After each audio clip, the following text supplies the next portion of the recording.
बाद आप सभी का स्वागत है सी न्यूज भारत में। नमस्कार, मैं हूं रत्ना। वक्त हो गया है उत्तर प्रदेश बुलेटिन का, जहां हम बात करेंगे हापुड़ की, जहां मरीज की मौत के बाद अस्पताल में जमकर हंगामा हुआ है। इसी के साथ बात होगी मुरादाबाद की, जहां रेलवे ट्रैक के किनारे झाड़ियों में सरकटी लाश मिलने से हड़कंप मच गया। और ऐसी तमाम खबरों पर विस्तार से चर्चा करेंगे इस खास बुलेटिन में। अटल भारतीय हिंदू फाउंडेशन भारतीय जनता पार्टी समर्थित संगठन के राष्ट्रीय अध्यक्ष अरुण कुमार शुक्ल ने सी न्यूज भारत चैनल बरेली से जिला संवाददाता बीएस चंदेल के माध्यम से प्रधानमंत्री नरेंद्र मोदी को जन्मदिन की बधाई दी। वहीं अरुण कुमार शुक्ला ने क्या कुछ और कहा, सुनिए। क्या नाम सर आपका? अरुण कुमार शुक्ला। आज प्रधानमंत्री जी का जन्मदिन है, हमारे चैनल के माध्यम से आप क्या कहना चाहते हैं? हमारे देश के यशस्वी प्रधानमंत्री माननीय नरेंद्र मोदी जी का आज 75वां जन्मदिन है और ये जन्मदिन एक पखवाड़े के रूप में 17 तारीख से 2 अक्टूबर तक मनाया जाएगा। हम सभी देशवासियों से अपील भी करते हैं कि अपने गांव क्षेत्र में ये पखवाड़े के रूप में जो मना करके स्वच्छता है, सफाई है, इसको मनाया जाए और इससे राष्ट्र की सेवा भी होगी, राष्ट्र का गौरव भी बनेगा और यशस्वी प्रधानमंत्री का जन्मदिन भी सभी संपूर्ण देशवासी मिल करके मनाएंगे। जय हिंद, जय भारत। बरेली से सी न्यूज संवाददाता बीएस चंदेल की रिपोर्ट। बहराइच के नारायणपुर कला गांव के पास सरयू नदी के कटान से तपसी बाबा मंदिर और आसपास की बस्ती खतरे में है। पहले नदी गांव से दूर थी, लेकिन अब तेजी से कटान कर नदी मंदिर के पास आ पहुंची है। सिंचाई विभाग बोरियों में मिट्टी भरकर कटान रोकने की कोशिश कर रहा है, लेकिन यदि तेज बारिश और जलस्तर बढ़ा तो मंदिर और कई घर नदी के मुंह में आ सकते हैं। गांव के कई किसानों की जमीन भी कटान में समा चुकी है, जिससे ग्रामीणों का जीवन प्रभावित हो रहा है। ग्रामीण प्रशासन से मदद की उम्मीद कर रहे हैं, वरना पूरी बस्ती उजड़ने का खतरा है। वर्ष 2025 की पहली बारिश में मंदिर का आधा हिस्सा कट चुका है और कई परिवार अपने घर खो चुके हैं। आपका नाम क्या है? राजेश कुमार यादव।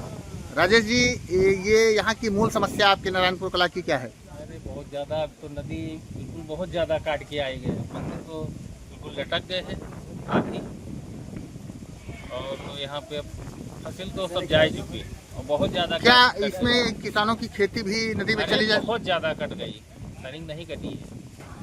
तो मंदिर का तो ये बहुत बड़ा भाग था, यहाँ पे मंदिर काफी बड़ी थी, तो इसमें तो कुछ हिस्सा बचा है, बाकी और सब गिर गई। मंदिर छोटी छोटी थी, वो जा चुकी, खाली अब एक यही बड़ी बची है और बाकी छोटी वाली सब गिर गई और कोई 3 हाथ यो मंदिर लटक गई। इसके पीछे जो ये बोरियां लगाई जाए क्या है? ये बोरी मट्टी भर भर के बोरी लगाई जाती हैं, लेकिन किस कोई विभाग से हो रहा है? हाँ, आए हैं कुछ लोग सिंचाई विभाग वाले, उनके जरिए से बोरी में भर भर के मट्टी लगती है। आपका नाम क्या है? पेशकार यादव। पेशकार जी, ये बताएं कि जो नदी कटान हो रही तपसी बाबा मंदिर का आधा हिस्सा कट चुका है, आधा हिस्सा सब कट गया और शेष बाकी है, इसके बारे में आप क्या कहना चाहेंगे? शेष बाकी है, लेकिन अगर ये मंदिर पूरा अगर हिस्सा कट गया साहब तो जो है गाँव कट गई, गाँव कट गई और WD वाली रोड कट गई। मेन चौराहा है, कई 4-5 गाँव के चौराहा है। क्या इस नदी के बहाव से कृषि भूमि पर भी इसका असर पड़ा है? बहुत बड़ा असर पड़ा है। क्या हुआ है? और जमीनें सब कट गई, जितनी जमीन ना है वो तमाम फसल भी कट गया और हमारे घरों कटा जाता था, बीच आंगन में नदी। बहराइच से सी न्यूज संवाददाता नईम खान की रिपोर्ट। खबर मुरादाबाद से, जहां रेलवे ट्रैक के किनारे झाड़ियों में सिरकटी लाश मिलने से हड़कंप मच गया। मृतक के शरीर पर शर्ट नहीं थी, तेजाब डालकर पहचान मिटाने की कोशिश की गई थी। सूचना मिलते ही परिवार व ग्रामीण घटनास्थल पर पहुंचे। पुलिस ने परिजनों व ग्रामीणों के साथ शिनाख्त कर रही है। लाश की पहचान 20 वर्षीय इफ्तिखार पुत्र जुल्फिकार के कपड़ों से पहचान हुई। थाना भोजपुर इलाके के गांव चकरपुर पूरनपुर के रूप में हुई है। परिवार के मुताबिक मृतक शुक्रवार दिन जुमे की नमाज के बाद से लापता था। परिजनों ने थाना भोजपुर में मृतक की गुमशुदगी दर्ज की थी। अधिकारियों ने फॉरेंसिक टीम को बुलाकर बारीकी से जांच कराई है। पुलिस ने शव को पोस्टमार्टम के लिए भेज दिया है। पिता की तहरीर के आधार पर पुलिस ने जांच शुरू कर दी है। थाना भोजपुर क्षेत्र के रेलवे ट्रैक के पास देर रात झाड़ियों के पास ये घटना हुई। आपको बता दें कि इस मामले में एसपी देहात मुरादाबाद कुंवर आकाश सिंह का क्या कुछ कहना है, सुनिए। शव मिला है, किसका शव है, क्या हुआ? ये देखिए, कल शाम में एक सूचना प्राप्त हुई कि थाना भोजपुर क्षेत्र में ये चकरपुर पूरनपुर गांव पड़ता है, जहाँ से कि रेलवे लाइन में झाड़ियों के पास से एक युवक का शव यहाँ पे मिला था। तुरंत ही थाना भोजपुर की पुलिस वहाँ पे पहुँची एवं पाया कि ये जो युवक का शव है, इसकी उम्र करीब 20 साल है एवं ये उसी गाँव का रहने वाला है तथा इसकी गुमशुदगी जो है वो 14 सितंबर को लिखी गई थी। उसका शव जो है यहाँ रेलवे लाइन के पास में मिला है। परिजनों ने शव की पहचान कर ली है। फिलहाल शव को कब्जे में लेकर के पंचायतनामा भराया गया है। हम उसको पोस्टमार्टम के लिए भेज दिया गया है। पोस्टमार्टम के उपरांत इसमें जो भी विधिक कार्रवाई है वो की जा रही है। प्रथम दृष्टया क्या लगता है? प्रथम दृष्टया तो ये बेल से कटने के ही लग रहा है, लेकिन इसमें हम और जाँच करा रहे हैं। जाँच के आधार पर जो तथ्य निकल जाएगा उसके आधार पर विधिक कार्रवाई की जाएगी। मुरादाबाद से सी न्यूज़ संवाददाता मोहसिन की रिपोर्ट। सोनभद्र नगर ओबरा में इनरव्हील क्लब का वार्षिक समीक्षा बैठक हर्षोल्लास के साथ मनाया गया। कार्यक्रम की मुख्य अतिथि के रूप में इनरव्हील क्लब की जिला अध्यक्ष प्रिया नारायण रही। क्लब के अध्यक्ष जसकीर्ति तनेजा ने गर्मजोशी से स्वागत किया एवं अभिनंदन किया। इस अवसर पर डिस्ट्रिक्ट कोऑर्डिनेटर नीतू सिंह भी विशेष रूप से उपस्थित रही। कार्यक्रम का शुभारंभ मुख्य अतिथि द्वारा दीप प्रज्वलन एवं गणेश पूजन के साथ किया गया। वार्षिक समीक्षा बैठक का संपूर्ण संचालन तौकीर फातिमा ने किया। वहीं अध्यक्ष जसकीर्ति तनेजा ने कहा कि इनरव्हील क्लब ओबरा का उद्देश्य समाज में शिक्षा, स्वास्थ्य और सेवा कार्यों के माध्यम से सकारात्मक बदलाव लाना है। सदस्यों के सहयोग और समर्पण से हम अनेक सफल योजनाओं को जमीन पर उतार पाए हैं।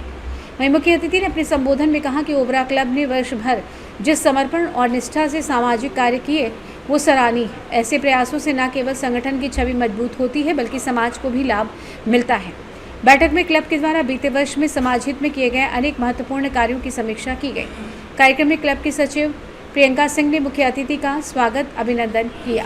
जानते हैं इस मामले में इनरव्हील क्लब जिला अध्यक्ष प्रिया नारायण ने और क्या कुछ कहा। जी मैम, आपका नाम क्या है और इस क्लब में आपका दायित्व क्या है? मैं प्रिया नारायण, इनरव्हील डिस्ट्रिक्ट 312 की डिस्ट्रिक्ट चेयरमैन। और इस समय मेरा दायित्व जो हमारे डिस्ट्रिक्ट 312 में 75 क्लब्स हैं उनको पूरा गाइड करना है और वो हमारे प्रेसिडेंट और क्लब स्मूथ काम कर सके, इसके लिए डिस्ट्रिक्ट चेयरमैन का विजिट होता है हर क्लब में। जी, ये आज की बैठक क्यों रखी गई थी मैम? आज उसी विजिट के तहत आज इनरव्हील क्लब ऑफ ओबरा की विजिट का शेड्यूल था और आज हम जब इस क्लब पे आए बहुत अच्छे प्रोजेक्ट जसप्रीति और उसकी टीम ने किया। सबसे पहले तो स्कूल जाकर के बच्चों को इंकरेजमेंट के लिए बहुत सारी चीज़ें और खाने पीने के आइटम दिए गए। उसके साथ ही हम एक रोज़गार के लिए मोमोज़ के जो बेचे जाते हैं वो पूरा स्टैंड के साथ उनका सामान दिया गया। तीसरा, जहाँ पर शेड है केवल और केवल धूप रहता है, वहाँ पर शेड के लिए कोई भी साधन नहीं है, वहाँ पर यात्री शेड इन लोगों ने सोनभद्र से सी न्यूज़ संवाददाता कुंदन चौधरी की रिपोर्ट। खबर यूपी के हापुड़ से, जहां मरीज की मौत के बाद अस्पताल में जमकर हंगामा हुआ है। अस्पताल कर्मचारी और मरीज के तीमारदारों के बीच जमकर मारपीट हुई। मारपीट की पूरी घटना सीसीटीवी कैमरे में कैद हुई। बताया जा रहा है कि मरीज को लेकर उनके परिजन अस्पताल पहुंचे हुए थे। अस्पताल में 50,000 के 2 इंजेक्शन लगाने के बाद मरीज को मृतक घोषित कर दिया और पीड़ित परिवार से पेमेंट ले लिया। पीड़ित परिजनों का कहना है कि उनके मरीज की मृत्यु पहले ही हो चुकी थी और उसके बाद जबरन उनसे 50,000 की वसूली की गई। इसी को लेकर मरीज के परिजनों व अस्पताल कर्मचारियों के बीच मारपीट व जमकर हंगामा हुआ है, जिसके बाद मौके पर पहुंची पुलिस पूरे मामले की जांच में जुट गई है। पूरा मामला थाना देहात के देवनंदिनी अस्पताल का बताया जा रहा है।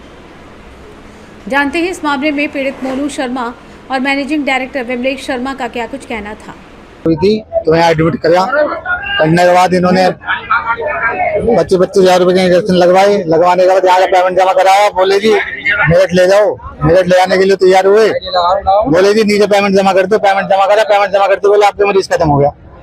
क्या पेमेंट का इंतजार देख रहे थे कि पेमेंट जमा करें, जब इनसे बताया कि मरीज खत्म हो गया?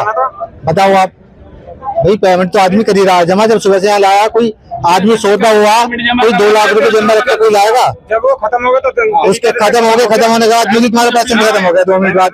महंगी बात तो तुम पहले भी बताते हमसे, या पेमेंट का इंतजार कर रहे थे और एम्बुलेंस भी करा दी। उसके बाद भी इनसे बात कर रहे तो सारे बाउंसर चुपट गए, पूरा स्टाफ चुपट गया। तो क्या मार पिटाई करी है, लेडीजों के साथ भी है हमारे साथ भी। सरिया ले रहे सारे सरिया, बताओ इन्होंने हॉस्पिटल में बाउंसर बाल रखे हैं और आईसीयू में और पब्लिक वाले को और किसी को जान नहीं दे। हापुड़ से सी न्यूज़ संवाददाता सचिन सागर की रिपोर्ट। फिलहाल के लिए इस बुलेटिन में बस इतना ही। देश और दुनिया की तमाम बड़ी खबरों के लिए आप देखते रहिए सी न्यूज़ भारत।